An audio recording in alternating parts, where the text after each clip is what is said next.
Hello guys, welcome back to our YouTube channel target with Bhanu. जैसा कि आप लोगों को पता ही है कि डेली दोपहर 12 बजे हमारा मैथ का प्रैक्टिस सेट होता है और डेली हम 25 क्वेश्चंस अपने कवर करते हैं। और मैं आपसे बोलता हूँ, डेली के डेली बोलता हूँ कि देखिए 25 आउट ऑफ 25 आपको बताना है कि आपके कितने मार्क्स हैं। लेकिन कुछ ही बच्चे कमेंट करते हैं और आप लोगों को पता नहीं क्या लगता है कि कमेंट से क्या हो जाएगा। तो देखिए उससे क्या होता है, मुझे आपका लेवल पता चलता है। जैसे कि मैं आपको देखिए रीजनिंग की अगर हम बात करें, रीजनिंग जो कि हमारी सुबह 7 बजे होती है, उसमें डेली के डेली मैं आपको कोई ना कोई नया क्वेश्चन कराता हूँ और लेवल बढ़ा करके ही करा रहा हूँ। धीरे धीरे हम अपना लेवल बढ़ा रहे हैं। उसी तरह से मैथ में भी कुछ क्वेश्चन हमारे ईजी हैं, लेकिन 50% मैथ अब हमारा अच्छे लेवल का हो गया। पहले देखिए जो 25 के 25 क्वेश्चन थे, उसमें 2 या 3 क्वेश्चन ऐसे थे जो थोड़े टफ थे, लेकिन आसानी से हो जाते थे थोड़ा सा दिमाग लगा कर। उसके बाद मैंने आपको 5 क्वेश्चन ऐसे किए, फिर 10 क्वेश्चन ऐसे किए। लेकिन अब हमारा 50% मैथ जो होता है, प्रैक्टिस सेट जो होते हैं हमारे 25 क्वेश्चन, उसमें से देखिए 10 या 12 क्वेश्चन मैं ऐसे रखता हूँ जो एक अच्छे लेवल के होते हैं और 10-12 क्वेश्चन ऐसे होते हैं नॉर्मल। लेवल आपको सेम यही मिलेगा आपके एग्ज़ाम में, थोड़ा बहुत ऊपर नीचे हो सकता है। जो चैप्टर्स आपके मैथ में हैं, आपके क्वेश्चन भी उन्हीं चैप्टर से आएंगे। ऐसा हो सकता है कि मान लीजिए आपसे ये जैसा पहला क्वेश्चन है हमारा, डिस्काउंट यहाँ पर बोला है आपसे कि डिस्काउंट यहाँ पर देना है। बाकी के दिन अलग तरह से क्वेश्चन होता था और आज का क्वेश्चन अलग है। अब यहाँ पर आपको ये भी पता चल जाएगा कि इस क्वेश्चन में क्या डिफरेंस है और दिन की तरह। देखने में आपको लगेगा कि देखिए ये तो डिस्काउंट देना है, आराम से आप दे दोगे, लेकिन लॉजिक है, हर क्वेश्चन में लॉजिक होता है। तो क्वेश्चन आपके यही आएंगे। अगर डिस्काउंट वाला क्वेश्चन है तो यहाँ पर 20% और 10-10% की छूट दी गई है। उसमें हो सकता है कि आपसे क्रमागत छूट निकलवा ले। तो क्वेश्चन यही रहेंगे, इनकी वैल्यू चेंज हो सकती है। जैसा कि आप लोग बोल सकते हो कि प्रैक्टिस सेट देने ही से ही हमारा एग्ज़ाम हो जाएगा। तो देखिए, जैसे मैं आपको 2D या 3D वाले क्वेश्चन कराता हूँ, क्षेत्रमिति वाले क्वेश्चन कराता हूँ, तो ऐसा हो जाता है कि जैसे आयत वाले क्वेश्चन मैंने आपको करा दिए, मैंने आपको वर्ग वाले क्वेश्चन करा दिए, वृत्त करा दिया, बेलन करा दिया, शंकु करा दिया। तो ऐसा हो सकता है कि आपका कुछ छूट गया हो। तो फॉर्मूले आपको सभी याद करने पड़ेंगे। हो सकता है मैंने आपको आयतन और क्षेत्रफल निकालना ही सिखाया हो। तो देखिए क्वेश्चन तो इनमें से ही आएगा, लेकिन आपको वक्र पृष्ठ वगैरह के फॉर्मूले भी याद करने होंगे। तो जो भी मैं आपको टॉपिक कराता हूँ, उन चैप्टर्स से आपको कुछ भी नहीं छोड़ना है, चाहे आपको बुक की भी हेल्प लेनी पड़े। तो ये वाली बात जो आपको बतानी थी, आपका कन्फ्यूज़न था, कमेंट्स मैंने पढ़े थे, कमेंट्स मैं सभी के पढ़ता हूँ। तो जो भी आपकी क्वेरी हो वो कमेंट सेक्शन में बता दिया कीजिए। टेलीग्राम की लिंक आपको डिस्क्रिप्शन में है, वहाँ पर भी आप बता सकते हो अगर कोई क्वेश्चन आपसे नहीं होता है तो, चाहे वो हमारी क्लास का हो चाहे वो किसी और क्लास का। ठीक है, आज के पहले क्वेश्चन से स्टार्ट करते हैं और देखते हैं कि कितने बच्चों का यहाँ पर पहला क्वेश्चन सही था। हमसे बोला है कि 2000 रुपये पर 20% छूट और 10% एवं 10% की 2 क्रमिक छूट में अंतर होगा। तो 2 तो हमको क्रमिक छूट दी हैं और एक 20% की छूट अलग से दी है। तो इन दोनों में डिफरेंस कितना आया है? तो कुछ बच्चों ने देखिए यहाँ पर क्या किया होगा, 10% ये और 10% ये भी 20% और ये भी 20%, तो यानी कि ऑप्शन बी को टिक कर दिया होगा कि 0% का अंतर होगा। लेकिन देखिए लॉजिक क्या है, जब भी हम क्रमिक छूट निकालते हैं तो क्या करते हैं, तो हम करते हैं 10 + 10 + 10 × 10/100। ये क्या हो गया, तो ये हो गया हमारा फॉर्मूला a + b, आप लोग समझ भी होंगे, +ab/100 या x + y + xy/100, आप कुछ भी बोल सकते हो। तो क्रमिक छूट आराम से निकल जाएगी हमारे की कितनी आई यहाँ से, तो यहाँ से बनेगी आपकी 20 और यहाँ से बनेगी एक 21%। तो एक 21% हो गया और एक है हमारे पास 20% की छूट, और इन दोनों का डिफरेंस कितना है, 1% का। तो यदि हम 2000 का 1% निकालें तो आ जाएगा हमारा 20 रुपये। तो यहाँ से 2 जीरो से 2 जीरो तो कितना आ गया, 20 रुपये। तो हमारा अंतर कितना हो गया, ₹20 का। तो इन चीज़ों का ध्यान रखना है कि कहाँ पर क्या देना है। देखिए कैसे करना है वो भी मैंने आपको बताया, आप लोग क्या गलती कर सकते हो वो भी मैंने आपको बताया, क्रमिक छूट कैसे निकालनी है वो भी मैंने आपको बताया।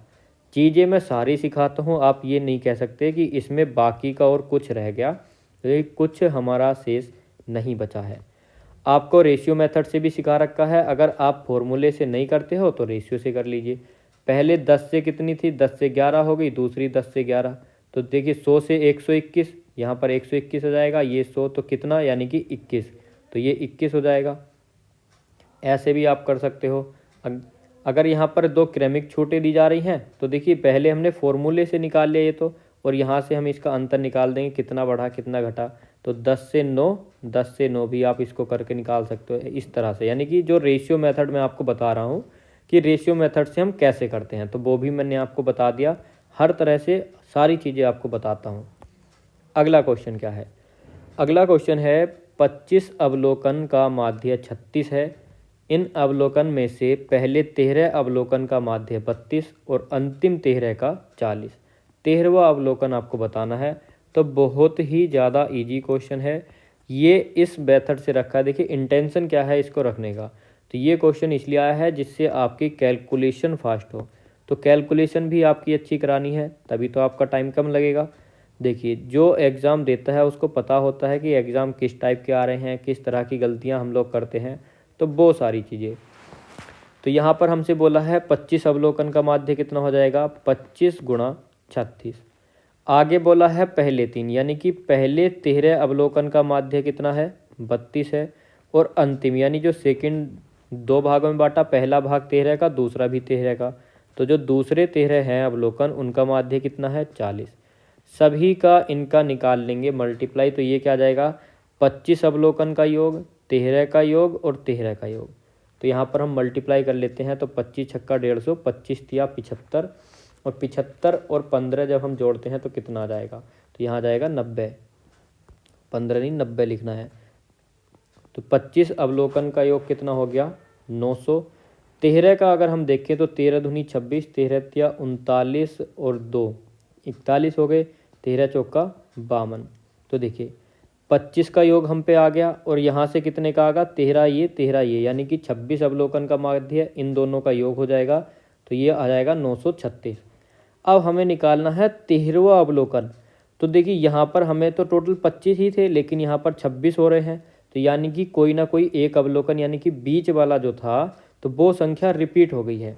जैसे हम अपने रीजनिंग वाले क्वेश्चन में करते हैं कि राम का स्थान किसी पंक्ति में आगे से 10वां है और पीछे से 11वां, तो यानी कि राम को 2 बार ऐड कर लिया, तो इन दोनों के योग में से 1 माइनस करते हैं, यानी कि टोटल स्टूडेंट की संख्या कितनी हो गई, 20।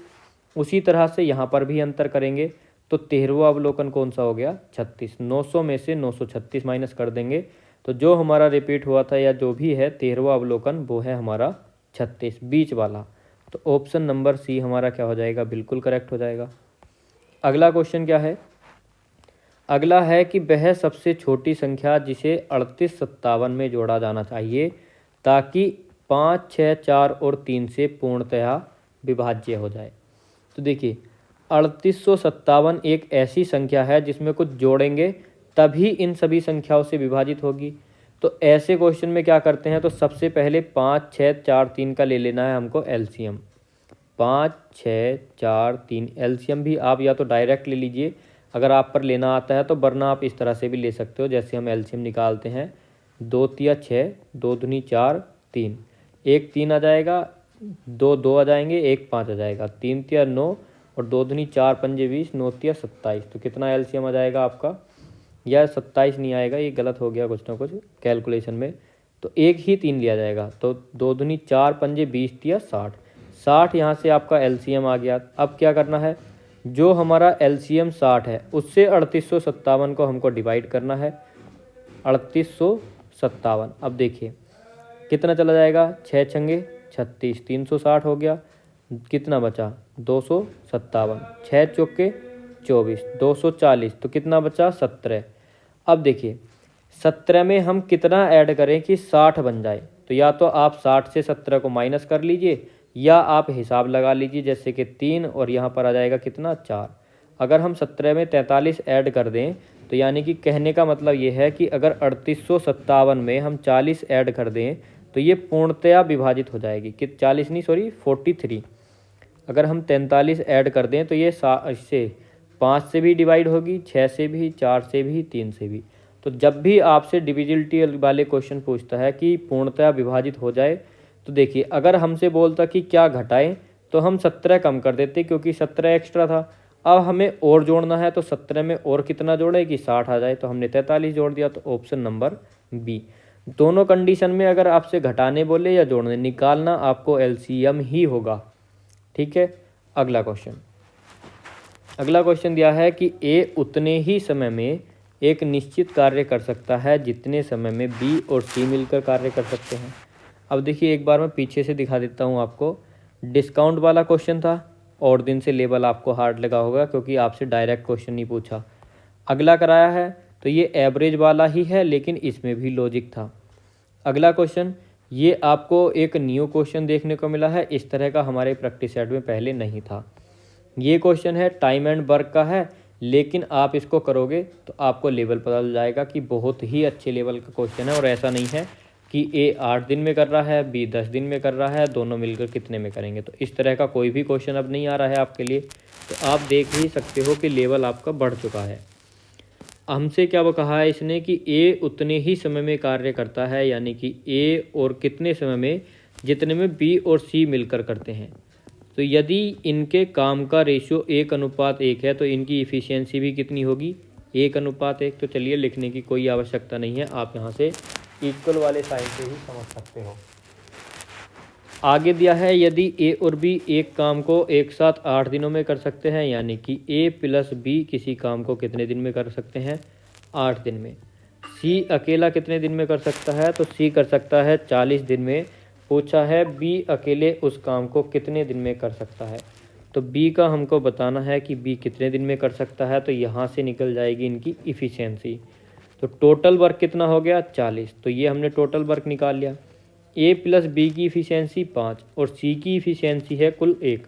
तो देखिए, यहाँ से भी हम निकाल सकते हैं, इस वाली समीकरण से भी निकाल सकते हैं, दूसरे तरीके से भी निकाल सकते हैं। वो कैसे, ए प्लस बी की 5 है और सी की 1 है, तो ए प्लस बी प्लस सी की इफ़िशियंसी टोटल कितनी हो गई, 6।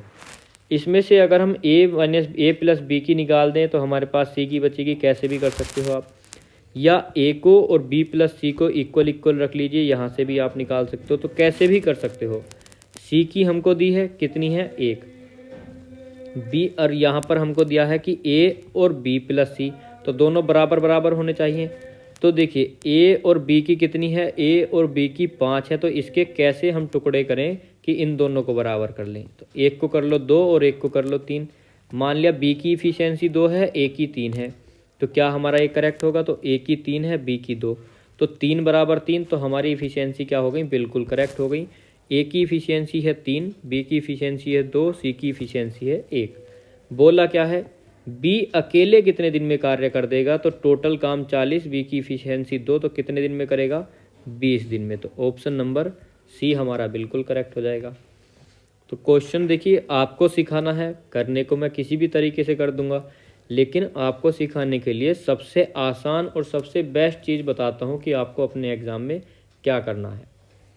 अगला क्वेश्चन है कि ए ने बी को 2 वर्ष के लिए 6500 रुपये दिए, सी को 4 वर्ष के लिए 8000 रुपये समान ब्याज दर से साधारण ब्याज पर दिए।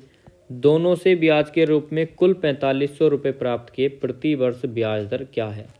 तो देखिए, जिस भी भैया ने हमसे बोला था कि सीआई और एसआई के क्वेश्चन करा दीजिए, तो उनसे मैं बोलूँगा कि एक बार ट्री मेथड को ज़रूर देख लें।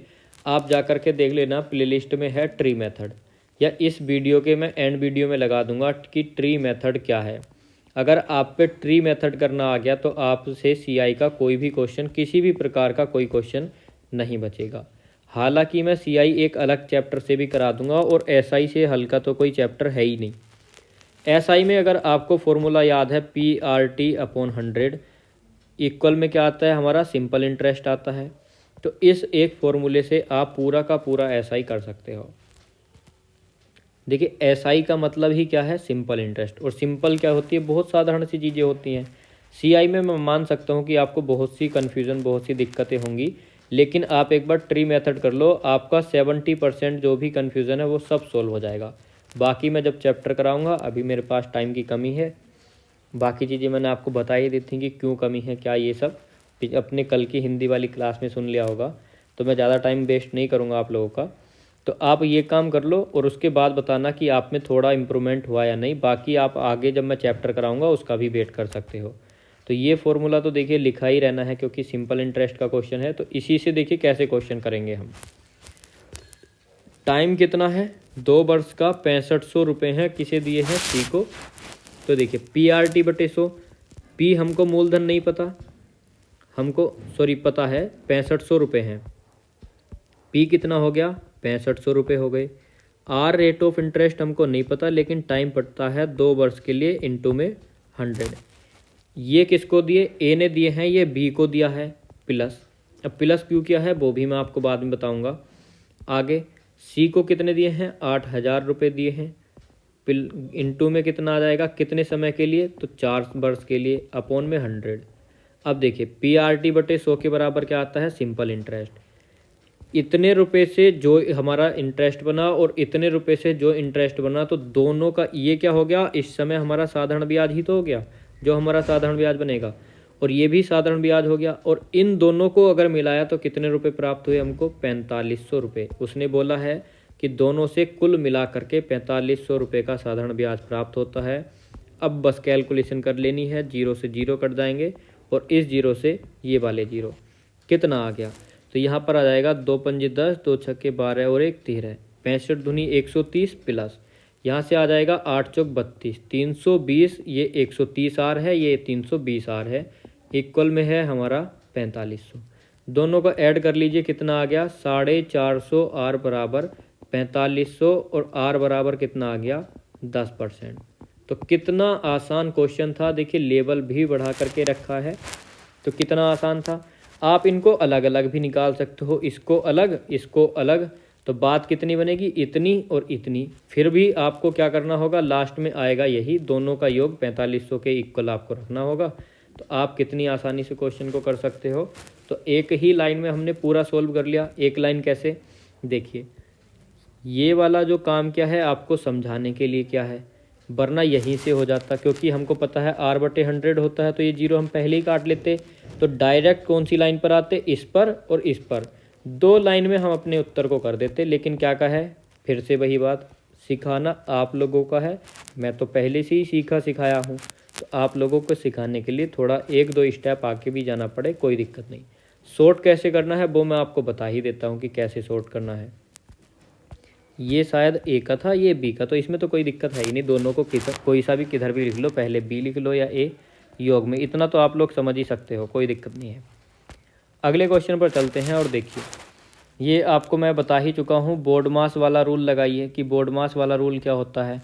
जब भी आपको प्लस माइनस गुणा भाग इस तरह के चिन्ह दिखें एक ही समीकरण में, तो आपको बिना कुछ देखे बोर्ड मास वाले रूल को फॉलो करना है। और बोर्ड मास वाला रूल क्या होता है कि सबसे पहले आपको ब्रैकेट सोल्व करना है, उसके बाद अगर कहीं ऑफ लिखा है तो उसको सोल्व करना है, फिर डिवाइड करना है, फिर मल्टीप्लाई करना है, फिर उसके बाद ऐड और उसके बाद सब्ट्रैक्शन। अब आप जोड़ या घटा इन दोनों में से कोई सा भी आगे पीछे कर सकते हो, कोई दिक्कत नहीं है, लेकिन जो रूल है उसके हिसाब से पहले ऐड करना है, फिर आपको सब्ट्रैक्ट करना है। तो अगर आप इस रूल को फॉलो करते हो तो आपका क्वेश्चन कभी भी गलत नहीं हो सकता, गारंटी के साथ। अब वो कैसे, तो सबसे पहले हमको ब्रैकेट सोल्व करना है, यानी कि इतना हमको सोल्व करना होगा। उसमें भी देखिए, अब इतने को सोल्व करने से पहले सबसे पहले हमको मल्टीप्लाई करनी होती है, उसके बाद हम माइनस करेंगे। तो 26 और 107 की जब हम मल्टीप्लाई करते हैं तो आप इसकी कैलकुलेशन कर लेना, मैं आपको डायरेक्ट बता देता हूँ वरना बहुत टाइम लग जाएगा। तो ये आएगी आपकी 2.782। इसको 3.3 में से आपको माइनस करना होगा, तब जा कर के हमारा ब्रैकेट सोल्व होगा। और जब हम इसको 3.3 से डिवाइड माइनस करेंगे तो ये आएगा हमारा 0.518। अब 0.518 जब हमारा ब्रैकेट हट गया तो फिर आ जाता है हमारा ऑफ, तो 0.03, 0.3 और ऑफ का मतलब होता है मल्टीप्लाई। अब जब हम इन दोनों की मल्टीप्लाई करेंगे तो कितना आएगा, 3 अट्ठे 24, 3 एकम 3 और 2 5 और 3 पंजे 15, तो 0.1554 हो जाएगा। और इसको किस में ऐड करना है हमको, 5 में, तो कितना हो जाएगा 5.1554, तो कितना हो गया 5.1554। इसको 8.4 में से माइनस कर दीजिए। तो देखिए 8.4 में से जब आप इसको माइनस करोगे तो आपका आंसर क्या बनेगा, तो जिस क्वेश्चन में भी लास्ट में 6 हो वही हमारा उत्तर होगा। तो ऑप्शन ए में हमारा लास्ट में 6 है और यही हमारा आंसर है। तो देखिए कैलकुलेशन करने से कैसे बचते हैं वो चीज़ भी मैं आपको सिखाता हूँ। बाकी आप कंफर्म करने के लिए पूरा भी माइनस कर सकते हो, ज़्यादा बड़ी चीज़ है नहीं। यहाँ पर 9 बचेंगे, 9 में से 5 गए 4, तो ये भी 4 बचेगा और ये भी हमारा 4। यहाँ पर 3 है, 3 में से 1 गया 2 और 7, यहाँ पर 8 है, 8 में से 5 के कितने बचे 3, तो 3.2446। तो कौन सा ऑप्शन, ए ऑप्शन। तो कितनी आसानी से हमारा क्वेश्चन हो गया। सिर्फ कैलकुलेशन करनी है और कैलकुलेटिव ही क्वेश्चन आएगा। अगर आपको लगता है कि इसमें कैसी कैलकुलेशन दी है तो भाई पॉइंट वाली ही कैलकुलेशन आती है, कोई दिक्कत नहीं है। जब भी आपको पॉइंट्स दिखे तो पॉइंट को भूल जाइए, पहले कैलकुलेशन कीजिए, उसके बाद गिन लीजिए कि कितनी संख्या के पहले पॉइंट लगाना है। अगला क्वेश्चन है 50,56 और 44 छात्रों के 3 बैच का औसत क्रमशः इतना है, तो सभी छात्रों के औसत अंक होंगे। तो 50 छात्र हैं, 56 छात्र हैं, 44 छात्र हैं, क्रमशः औसत कितना है, तो इनका औसत हो जाएगा 55, दूसरे वालों का 52 और तीसरे वालों का 40। 50 55 की मल्टीप्लाई कर लीजिए तो 0, 5 पंजे 25, 5 पंजे 25 और 2 27, 2750 आ गया। आगे ही हम करते हैं, जैसे 52 और 56 की मल्टीप्लाई करेंगे तो ये आ जाएगा हमारा 2912, और 44 और 40 की तो 4 चौक 16, 4 चौक 16 और 1 17। ऐड कर लीजिए कितना आ जाएगा, 6 6 12 आ जाएगा, तो ये आ जाएगा 9 7 16, और 16 और 7 को अगर हम जोड़ते हैं और एक हमारा कितना हासिल का, तो ये आ जाएगा 4, और यहाँ पर 5 और 1, 5 और 2 7, तो कितना आ गया 7422। इन तीनों का सम हमसे बोला है सभी छात्रों के औसत अंक। तो 50 का योग निकाल लिया, कितना आया 50 छात्रों का योग 2750, 56 छात्रों का योग 2912, 44 छात्रों का योग 1760, तीनों का सम। अब टोटल छात्र कितने हैं औसत निकालने के लिए, तो 6 4 10, 5 5 10, 4 14 1 15, तो 7422 टोटल अंक हैं और छात्र हैं हमारे 150। इससे डिवाइड कर दीजिए तो जो भी आपका उत्तर आता है वो हमारा हो जाएगा करेक्ट आंसर। तो आप जीरो को थोड़ी देर के लिए भूल करके आप इसको डिवाइड कर लीजिए, तो कितना जाएगा 15 चौके 60, यानी सी ऑप्शन गया। 60 अगर हमने इसमें से माइनस कर दिया तो कितना बचेगा, हमारा बचेगा 142। तो कितने बार चला जाएगा, 15 नमा 135। तो 49 वाला है, या तो बी होगा या डी होगा, तो उसके बाद हमारा आ जाएगा डी वाला ऑप्शन। तो 49.48 कैलकुलेशन करके आप देख लेना, राइट आंसर है आपका ऑप्शन डी। अगला क्वेश्चन दिया है, दो संख्याएं 2:3 के अनुपात में है। यदि पहली से 50 घटाया जाए और 50 दूसरी में जोड़ दिया जाए तो अनुपात क्या होगा। तो देखिए क्रॉस मेथड मैंने आपको बताया था कि क्रॉस मेथड क्या होता है, तो क्रॉस मल्टीप्लाई वाले मेथड नाम की भी एक चीज़ होती है। तो पहले हमारा रेशियो कितना था, 2:3। पहली संख्या में हमने क्या किया, 50 माइनस किया है तो 50 इसमें से माइनस कर देंगे। दूसरी में हमने 50 जोड़ दिया है और अब औसत क्या बन जाता है, तो अब औसत बन जाता है 1:4। क्रॉस मेथड क्या कहता है, इनकी आमने सामने क्या कर देनी है, गुणा, और उनका गुणा करके अंतर। जैसे 4 दूनी 8 और 3 एकम 3, तो 8 में से 3 गए कितने बचे 5।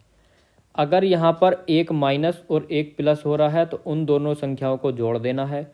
अगर दोनों तरफ माइनस है तो दोनों संख्याएं घट जाएंगी गुणा के बाद, और दोनों तरफ प्लस है तो भी घट जाएंगी। विपरीत चिन्ह में जुड़ जाती हैं और समान चिन्ह में घट जाती हैं।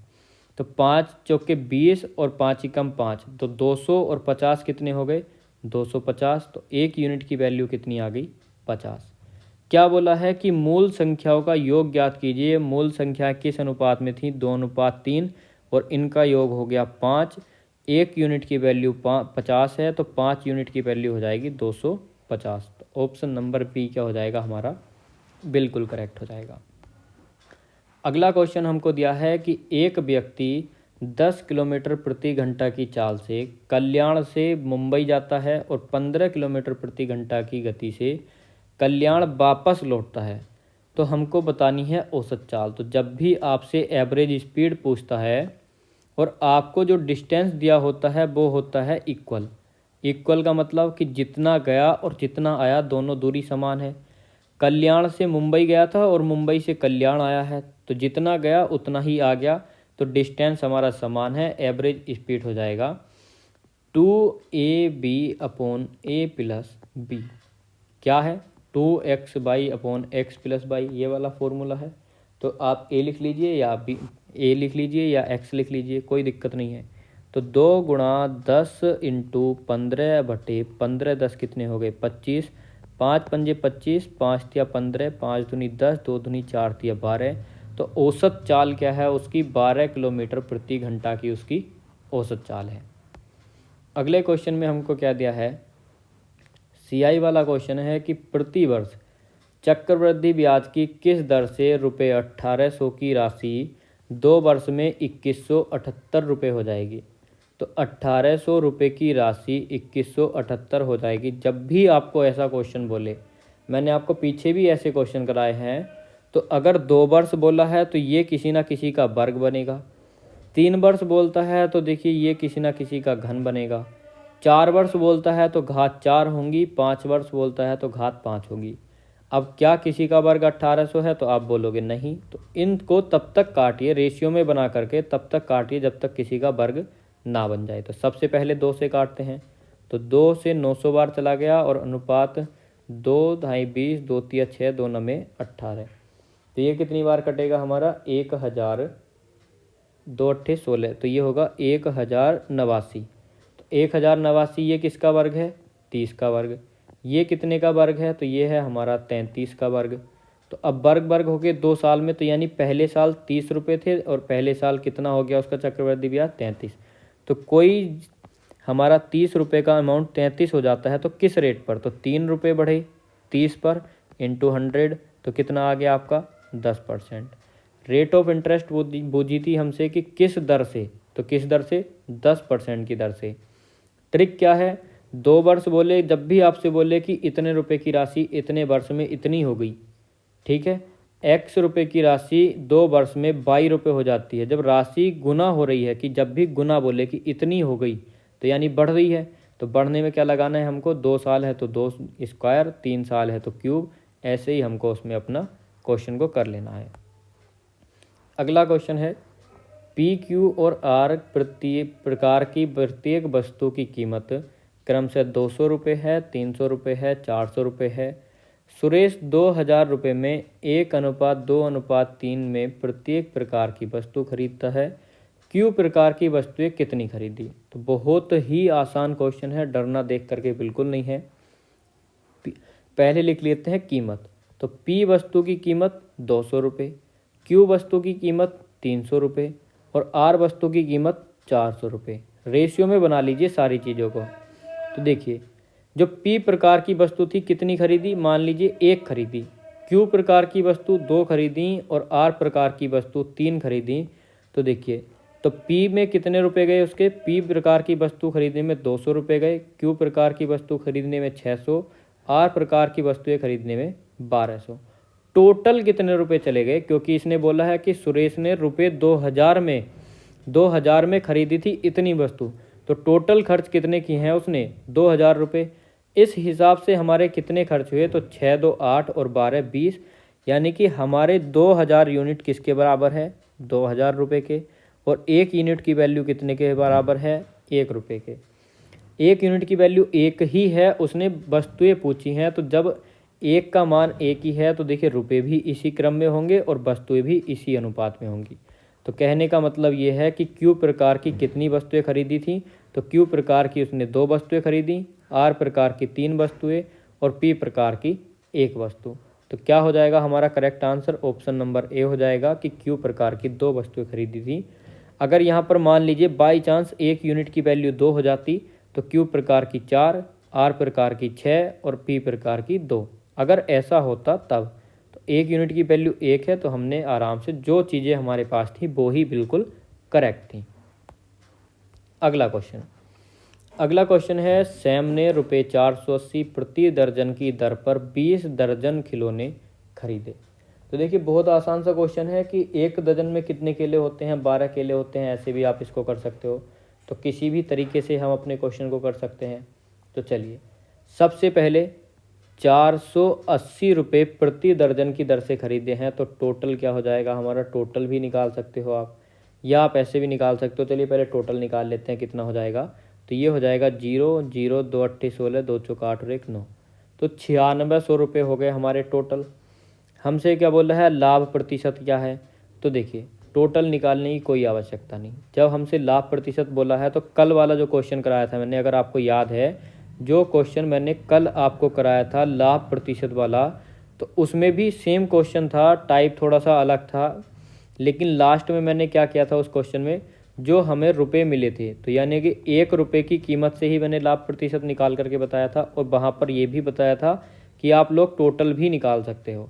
तो जिन बच्चों ने भी ध्यान से कल वाली क्लास देखी होगी वो इस क्वेश्चन को कैसे करेंगे तो मैं बता देता हूँ। देखिए 480 प्रति दर्जन, तो 1 दर्जन में 12, तो 1 केले का मूल्य कितना हो जाएगा, तो 1 केले का मूल्य हो जाएगा 4 रुपये, 4 हो जाएगा 40 रुपये हो जाएगा। अब वो बोल रहा है कि प्रत्येक को 42 की दर से बेचा, यानी 1 केला 40 का खरीदा था, 42 का बेचा, 2 रुपये का लाभ 40 पर इंटू 100 हो जाएगा। ये तो लिखा भी पता नहीं कैसे गया, 2/40 इंटू 100, तो 20 दूनी 40 और 20 पंजे 100, यानी कि 5% उसका लाभ प्रतिशत। अब कुछ बच्चे क्या करेंगे, सबसे पहले टोटल वैल्यू निकाल लेंगे कि उसने टोटल सामान कितने का खरीदा कितने का और फिर सेल कितने की, उन दोनों का अंतर और खरीद वाला मूल्य नीचे होना वही है।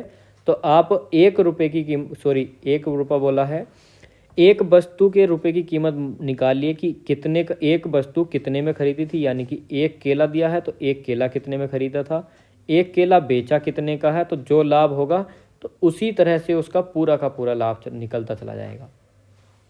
तो टोटल उसका जो लाभ प्रतिशत कितना था, 5% का। आगे क्वेश्चन दिया है कि जब जया ने गोले के आयतन से गोले के पृष्ठीय क्षेत्रफल को विभाजित किया तो उसे 2/3 सेंटीमीटर उत्तर मिला।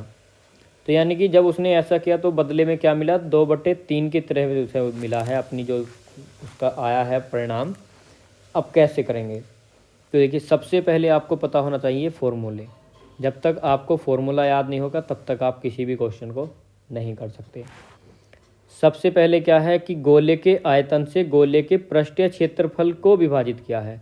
तो विभाजित किसे किया है, पृष्ठीय क्षेत्रफल का, तो ऊपर होगा पृष्ठीय क्षेत्रफल, नीचे होगा गोले का आयतन। तो सबसे पहले हमको क्या लिखना होगा, गोले के पृष्ठीय क्षेत्रफल का सूत्र लिखना होगा। तो वो क्या होता है, तो गोले का पृष्ठीय क्षेत्रफल होता है 4πr² अपॉन में गोले का आयतन, तो गोले का आयतन होता है 4/3 πr³। अब उसने ऐसा किया तो ये तो किया है उसने, अब परिणाम क्या मिला, तो परिणाम मिला उसे 2/3। 4 से 4 कैंसिल हो जाएगा, पाई से पाई कैंसिल हो जाएगी, घात 2 से जो r² है 1 घात, तो ये जो 3 है ये चला जाएगा ऊपर, अपॉन में रह गया 1 r इक्वल में 2/3। तो r बराबर कितना हो गया, 6/2, 9, 3 × 9 होगा, तो 9/2, और 9/2 कितना होता है, 4.5। तो परिणाम जो गोले की त्रिज्या है, तो r की वैल्यू, तो जो हम r बराबर क्या होता है त्रिज्या, तो r की वैल्यू कितनी आ गई 4.5, और हमसे यही पूछा था कि r की वैल्यू कितनी है। अगला क्वेश्चन एक बार समझा देता हूँ थोड़ा सा और। देखिए क्या किया, क्वेश्चन बहुत आसान था, मैंने आपसे बोला था कि क्वेश्चन हर टाइप का हो जाएगा, लेकिन फॉर्मूले आपको याद होने चाहिए कि फॉर्मूला क्या है, वो अगर आपको पता है तो क्वेश्चन कर लोगे। कुछ नहीं है, सीधा सीधा क्वेश्चन है, लेकिन आप लोग क्या हो देख करके डर जाते हो कि पता नहीं क्या होगा। गोले का आयतन है, मैंने आपसे बोला है कि जिससे भी बोले से वाले को नीचे रखना है, आयतन से बोला है तो आयतन नीचे रख दिया, गोले के पृष्ठीय क्षेत्रफल को विभाजित किया, वैसे ही आपको पता है विभाजित क्या होता है, भाग करना। तो आयतन से क्या है, तो जिससे भाग करेंगे तो वो नीचे आएगा। परिणाम 2/3 था, कुछ नहीं, पृष्ठीय क्षेत्रफल का फॉर्मूला लगाया, आयतन का लगाया, जो कैंसिल हुआ उसको कैंसिल किया, डायरेक्ट हमारा आंसर निकल गया। तो फॉर्मूले आपको जरूर याद होने चाहिए। बाकी अगर जो आपका डाउट था वो क्लियर कर देता हूँ कि क्या क्लास पढ़ने से ही, प्रैक्टिस सेट लगाने से ही आप मैथ कर लोगे। तो अगर देखिए आप प्रैक्टिस सेट लगाते हो, अगर आपको अच्छे से क्लियर हो रहा है तो आप बिल्कुल अपना एग्ज़ाम में भी ऐसे ही करोगे। टोटल के टोटल भी आप करके आ सकते हो अगर आपको चीज़ें याद हैं तो। अगर आप चीज़ें अच्छे से समझ रहे हैं, डेली प्रैक्टिस सेट अटेंड कर रहे हैं, तो यकीन मानिए कि मैथ एक ऐसी चीज़ है जिसमें 25 में से 25 क्वेश्चन आप कर सकते हो। जीएस में कभी भी आप 25 में से 25 नहीं कर सकते। हिंदी में कोई रचना ऐसी आ जाती है तो आप 25 में से 25 नहीं कर सकते। आपकी अगर रीजनिंग की बात करें तो रीजनिंग भी ऐसी चीज़ है जिसमें लॉजिक नहीं लग पाता, लेकिन जो आपका मैथ है उसमें होता है क्वेश्चन करने का एक तरीका, हर क्वेश्चन को करने का एक मेथड होता है, फॉर्मूला होता है। और रीजनिंग में देखिए कोई भी आपकी ऐसी चीज़ नहीं लगती कि आप फॉर्मूला लगा करके आंसर निकाल लो। बहुत तर्क शक्ति है, तो उसमें अपना दिमाग लगाना होता है, तो कुछ ना कुछ गड़बड़ हो ही जाती है। जैसे पूर्वानुमान पूछ लिया तो उसमें आपका पूर्वानुमान गलत चला जाएगा, हिंदी में भी आपका गड़बड़ हो सकता है। लेकिन मैथ एक ऐसी चीज़ है जिसमें आप आउट ऑफ 25 में से 25 ही करके आ सकते हो, और कोई नंबर भी आपका नहीं कटता। और आपको ये भी पता होता है कि हमारा मैथ में क्वेश्चन जो आते हैं वही होते हैं, बाकी तो तुक्का भी लगा सकते हैं आप लोग। अगला क्वेश्चन आगे हमको दिया है कि निम्नलिखित रेखीय ग्राफ का अध्ययन करें और प्रश्न का उत्तर दें। तो रेखीय ग्राफ कहाँ है? तो रेखीय ग्राफ तो आगे हमारा दिया है। तो चलिए, यहाँ का ग्राफ गायब हो गया। तो यहाँ पर बोला है कि 3 कंपनियों से निर्यात, जो निर्यात हुआ है करोड़ रुपए में है। निम्नलिखित में से किस वर्ष में 3 कंपनियों का निर्यात सबसे अधिक था? अगली स्लाइड पर जा करके देख लेंगे। तो देखिए 95, 96, 98, 99, 4 देखनी है कि किस में निर्यात सबसे अधिक था। 95, 96, 98 और 99, इनमें देखना है कि निर्यात सबसे अधिक किस में था। तो देखिए 95 वाली रही आपकी ये 60, 120 और 40, इन तीनों का योग। 96 वाली में है 60, 90, 70। 98 वाली में है 80, 50, 100। लेकिन 99 वाली में कितना है? तो 99 वाली में हमको साफ साफ दिख रहा है सबसे ज़्यादा 140, 100, 120। बढ़ते बढ़ते सबसे बड़ा ग्राफ 140 का है, और यहाँ पर भी 100 और यहाँ पर भी हमारा 80। सॉरी, इधर आ गया मैं, ये वाला नहीं, ये वाला 100 और 120। तो आप देखते ही समझ जाओगे कि सबसे ज़्यादा जो सर्वाधिक निर्यात है वो किसका है। तो ये शायद स्लाइड ऊपर नीचे हो गई, ये पहले लगानी थी, वो इसके बाद लगानी थी, क्योंकि इस पर क्वेश्चन नहीं है, क्वेश्चन उस पर चला गया और ये यहाँ गया, तो हमने यहीं पर कर लिया। तो सबसे ज़्यादा निर्यात किस में है? 1999 में। ग्राफ को आपको पढ़ लेना है कि हमारा ग्राफ क्या दिया है। तो देखिए ये है इंस्ट्रक्शन 15 क्वेश्चन के, कि रेखीय ग्राफ का अध्ययन करें और उत्तर दें। वर्ष में 3 कंपनियों का निर्यात दिया है। ग्रीन वाली कंपनी वाई है, रेड सी जो है वो है कंपनी जेड, और ब्लू वाली कंपनी एक्स है। निर्यात इन्होंने दिया है 1993 में। एक्स का निर्यात 30 था 93 में, बाई जेड का निर्यात 60 था, बाई का निर्यात 80 था। तो इस तरह से आपका क्वेश्चन है। और हमसे क्या बोला था? हमसे क्वेश्चन में बोला था कि तीनों कंपनियों का निर्यात सबसे अधिक, तो तीनों कंपनियों का निर्यात जोड़ेंगे और सबसे अधिक जिसका बैठा है उसको ही निकाल लेंगे। तो यहाँ पर आपको दिख ही गया था, तो 1999 का सबसे अधिक है, तो ऑप्शन नंबर डी हमारा करेक्ट हो जाएगा।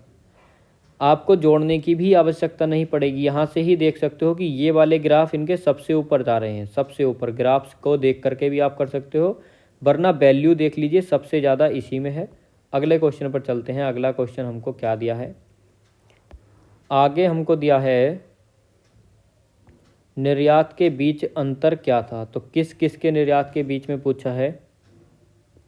यहाँ तो देखिए क्वेश्चन शायद गायब हो गया आपका, तो मैं बता देता हूँ। देखिए जो भी आपसे क्वेश्चन पूछा होगा कि किस किस कंपनी, मान लीजिए आपसे बोल दिया कि 1993 और 1994 की कंपनियों के बीच औसत निर्यात, जो औसत निर्यात है उनके बीच का अंतर क्या है। तो क्वेश्चन अपनी तरफ से बना देता हूँ। मान लीजिए सन 1993 और सन 1994 की कंपनियों के बीच औसत निर्यात, जो कंपनियां हैं 1993 और 94 कंपनी में औसत निर्यात के बीच अंतर क्या है। तो ये हमारा क्वेश्चन बन गया। तो औसत निर्यात के लिए क्या करेंगे? तो सबसे पहले इन तीनों का ऐड और फिर इन तीनों का ऐड। जैसे कि 80, 60 और 30 कितना हो गया? 6, 3, 9, 8, 17, 170 हो गया। आगे दिया है 60, 4, 90 और 40, तो 6, 4 कितने हो गए? 10 और 190। तो हमको क्या करना होगा? ऊपर नीचे लिख लेता हूँ। 1993 में जो हमारा टोटल निर्यात था वो 170 रुपये का था, और 1994 जो था वो 190 रुपये मान लीजिए, या वस्तु। औसत निर्यात के लिए क्या करेंगे, या तो आप दोनों को 3 से डिवाइड कर लीजिए, एवरेज ऐसे ही तो निकलता है, फिर इन दोनों का अंतर कर लीजिए, या 190 माइनस 170 कितना हो गया 20, तो 20/3 हो जाएगा, तो आपका 6 पॉइंट करके कुछ आएगा, तो ये हो जाएगा औसत निर्यात। ऑप्शन आपको नहीं मिलेंगे क्योंकि क्वेश्चन अपनी तरफ से बनाया है। शायद क्वेश्चन देखिए पीडीएफ बनाते हुए ये जो आपके ऊपर वाली ये टेबल है इसके नीचे आपका क्वेश्चन चला गया, तो चलिए कोई नहीं, एक क्वेश्चन कम भी नहीं करने दिया मैंने आपका, क्योंकि मैंने आपको अलग से क्वेश्चन बना करके दे दिया। तो आपको निकालने से मतलब है कि जो क्वेश्चन पूछा है तो कैसे निकालोगे वो भी आपको बता दिया। अलग अलग औसत करके मत निकालिए, एक ही बार अंतर करके औसत कर दीजिएगा, आपका क्वेश्चन सेम ही आएगा। आगे क्या दिया है हमको, तो आगे दिया है अपनी वास्तविक गति के 3/8 पर यात्रा करने वाली एक कार 2 घंटे 10 मिनट में 65 किलोमीटर की दूरी तय करती है। वास्तविक गति हमको बतानी है कि उसकी वास्तविक गति क्या है। तो चलिए फटाफट से कर लेते हैं अपने क्वेश्चन को। तो देखिए मैंने आपसे बोला था कि 3/8 वास्तविक गति, जो आपकी गति है वास्तविक गति है उसकी वास्तविक गति नीचे की हो जाएगी, और जो उसने 3/8 पर यात्रा कर रही है तो ये उसकी करंट यात्रा हो गई, तो यानी कि वास्तविक गति के 3/8 पर। तो ये हम यूनिट में निकाल लेते हैं, या आप रेशियो मान लीजिए इस तरह से। तो अब आगे क्वेश्चन कर लेते हैं जो हमको क्वेश्चन दिया है, तो फटाफट से चलिए। तो हमको क्या दिया है, एक कार 2 घंटे 10 मिनट में 65 किलोमीटर की दूरी तय करती है। तो 65 किलोमीटर की दूरी है 2 घंटे 10 मिनट, तो 2 घंटे 10 मिनट को अगर हम मिनट में बनाएं तो कितना होगा, तो 2 घंटे में कितनी हो गई 120 मिनट प्लस 10 मिनट, तो टोटल हो गई 130 मिनट। लेकिन दूरी किस में दी है हमको 65 किलोमीटर, तो इसको बनाना पड़ेगा घंटे, तो अपॉन 60, तो 130 60 ऊपर चला जाएगा, तो 60 की क्या हो जाएगी मल्टीप्लाई हो जाएगी। कैलकुलेशन कर लीजिए, 13 पंजे 65, 5 छंग 30, तो इतने पर यात्रा करने पर दूरी तय करती है। वास्तविक गति बुझी है, ये तो देखिए वो अब तय कर रही है, ये जो है उसकी वास्तविक दूरी का 3/8 कितना है 30। तो देखिए हम यूनिट में बना लेते हैं, या तो आप इसको ऐसे कर लीजिए कि 3/8 की वैल्यू कितनी है 30, 3 धाई 30 और 8 धाई 80, 80 आपका उत्तर हो जाएगा। या आप इसको ऐसे भी कर सकते हैं जैसे पीछे क्वेश्चन कराता हूँ कि अब दूरी कितनी है 3 यूनिट, उसने बोला कितना है 30 है, तो 1 यूनिट की वैल्यू 10 और वास्तविक गति की यूनिट कितनी है 8, तो 8 धाई 80। ऐसे भी आप कर सकते हो, जिस तरीके से भी आपको अच्छा लगता है, आसान लगता है, आपको समझ आता है, उससे आप अपने क्वेश्चन को कर सकते हो। करना मैंने आपको बता दिया, इससे आसान तरीका आपको कोई नहीं बता सकता। अभी तक जितने भी प्रैक्टिस सेट हमारे हुए हैं, मेरे ख्याल से ये 10वां आपका प्रैक्टिस सेट है। 25-25 क्वेश्चन करते हैं तो 250 क्वेश्चन हमारे हो जाएंगे, और ऐसा कोई भी क्वेश्चन नहीं है जो मैंने आपको एक्स मान के कराया हो। जिसमें भी एक्स आपका चलता है या तो वो बहुत आसान क्वेश्चन है जो मैं आपको अगर बताया भी होगा, तो वैसे मैंने अभी तक कोई भी आपको क्वेश्चन एक्स मान करके नहीं कराया, लेकिन मैं आपको कुछ क्वेश्चन 2 तरीके से कराता हूँ, क्योंकि जिसमें आपको समझ ना आए तो वो भी बता देता हूँ, और मैं ये भी बताता हूँ कि एक्स मानोगे तो कैसे होगा और कितना टाइम आपको लगेगा, जो आपका शॉर्ट तरीका है उससे कैसे होगा और कितनी आसानी से आप करोगे। तो कहने का मतलब है एक्स मान के तो कोई आपको क्वेश्चन कराया ही नहीं है, 250 क्वेश्चन हम कर चुके हैं। और ऐसा भी नहीं है कि बहुत हल्के हल्के क्वेश्चन करते हैं, हर तरह का क्वेश्चन है। आप चाहो तो आप अपना क्वेश्चन भी टेलीग्राम पर शेयर कर सकते हो, अगर आपसे नहीं होता है तो ठीक है, तो उसका भी मैं आपको शॉर्ट मेथड बता दूंगा कि आप आसानी से इसको कैसे कर सकते हो। अगला क्वेश्चन यहाँ पर दिया है कि कस्बे की आबादी एक दशक में 1,85,000 से 2,77,500 हो गई। प्रति वर्ष जनसंख्या की औसत वृद्धि कितनी है। 1,85,000 हमारी थी, हो कितनी गई है 2,77,500। वृद्धि कितने की हुई, तो आपको अंतर निकाल लेना है, तो कितना आएगा 92,500 हमारी जो जनसंख्या है बढ़ चुकी है। कितने से बढ़ी, 1,85,000 से बढ़ी है। अब देखिए परसेंटेज में निकाल लेंगे कि कितने प्रतिशत बढ़ी है, तो हमसे बोला है ना कि कितने प्रतिशत की औसत वृद्धि हुई, तो यहाँ से 0 कट गए और ये कितनी बार चला जाएगा 5 पंजे 25, तो 0 से 0 ये चला गया 50 बार। 5 से पूरा पूरा डिवाइड हो रहा है, 185 है, 5 की मल्टीप्लाई करोगे, डिवाइड करोगे, सॉरी 5 की मल्टीप्लाई करोगे तो 925 बनेगा। तो पूरा पूरा यहाँ पर हमारा कट हो गया। तो कितना आ गया हमारा 50। तो कितना 50% की वृद्धि हुई। लेकिन कुछ वो लोग क्या करेंगे, डी ऑप्शन को मान लेंगे कि 5 ये गलत मिस्टेक से प्रिंट हो गया। लेकिन देखिए लॉजिक आपको पकड़ना है कि क्वेश्चन में लॉजिक क्या दिया है। अगर इस क्वेश्चन में मैं आपको ई ऑप्शन 50% दे दूं तो इसका आंसर 50 नहीं होगा। वो कैसे? तो देखिए दशक बोला है कि यानी कि दशक क्या होता है 10 वर्ष में। तो 10 वर्ष से आप इसको डिवाइड कर देंगे। 10 वर्ष से डिवाइड करने का मतलब कि जो औसत वृद्धि हुई है 10 पंजे 50, तो प्रति वर्ष 5-5 करके बढ़ी है। तो औसत पूछी थी तो ऑप्शन डी हमारा क्या हो जाएगा, करेक्ट हो जाएगा। लॉजिक कहाँ था, दशक कितने का होता है 10 वर्ष का। तो 10 से हमको इसको डिवाइड करना है कि प्रति वर्ष, एवरेज निकालने के लिए हम डिवाइड करते हैं। तो अगला क्वेश्चन है हमारा, राजू और विनोद एक असाइनमेंट पर काम कर रहे हैं। राजू को कंप्यूटर पर 32 पेज टाइप करने में 8 घंटे लगते हैं, जबकि विनोद को 44 पेज टाइप करने में 6 घंटे लगते हैं। 102 पेज का असाइनमेंट 2 अलग अलग कंप्यूटर पर टाइप करने के लिए उन्हें एक साथ काम करने में कितना समय लगेगा। अब देखिए इस क्वेश्चन को कैसे करेंगे। फिर से आपका एक अच्छे लेवल का क्वेश्चन है। तो इस क्वेश्चन को करने के लिए सबसे पहले क्या करना होगा, उनका निकाल लीजिए अलग अलग काम, क्योंकि लास्ट में हमको दोनों से काम कराना है, मिल कर के काम करेंगे। तो सबसे पहले राजू का निकाल लेते हैं। तो राजू को कंप्यूटर पे 32 पेज टाइप करने में कितने घंटे लगते हैं, 8 घंटे। तो 1 घंटे में कितने पेज टाइप करता है, 4 पेज टाइप कर देता है। अगर हम विनोद की बात करें तो विनोद देखिए 44 पेज टाइप करता है 6 घंटे में। तो ये कितना आ जाएगा, 22/3।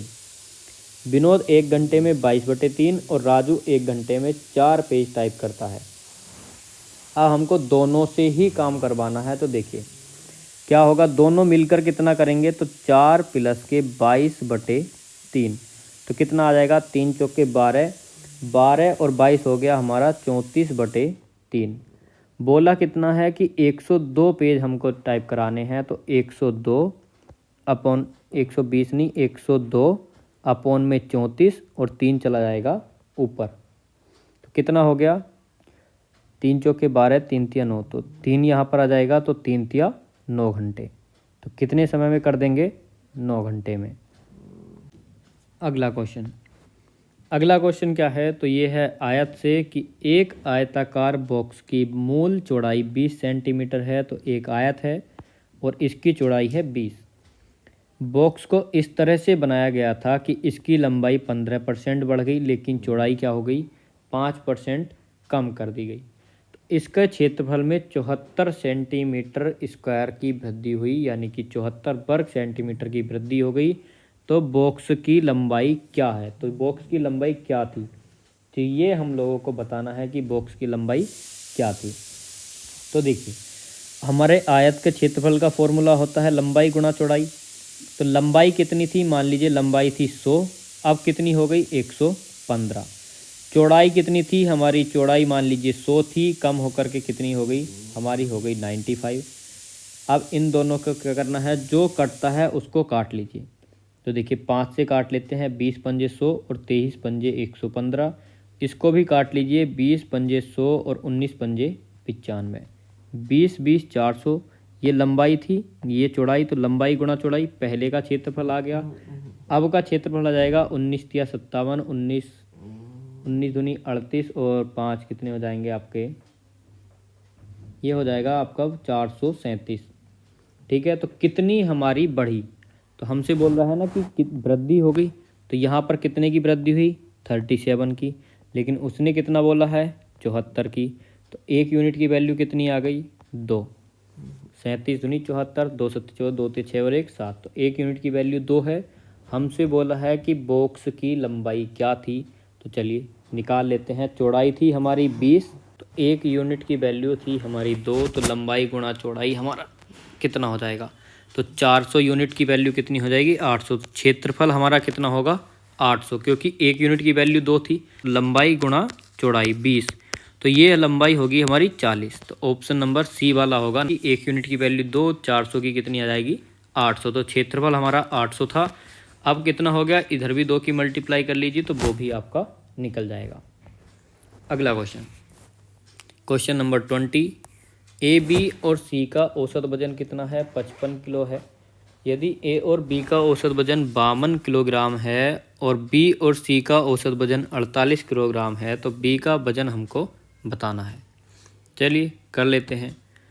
ए प्लस बी प्लस सी, औसत वजन कितना है 55 इंटू 3, इन तीनों के योग हो जाएगा कि उनके वजन का योग कितना है। तो कितना हो गया, ये हो गया आपका 165। ए और बी का औसत वजन कितना दिया है आपको, तो 52 किलो, और इनके वजन का योग कितना हो गया, तो ये हो गया आपका 5 दूनी 2 दूनी 4 और 2 पंजे 10, 104। बी और सी का औसत वजन कितना दिया है आपको 48 kg, तो 48 किलो इंटू 2 तो कितना हो गया 96।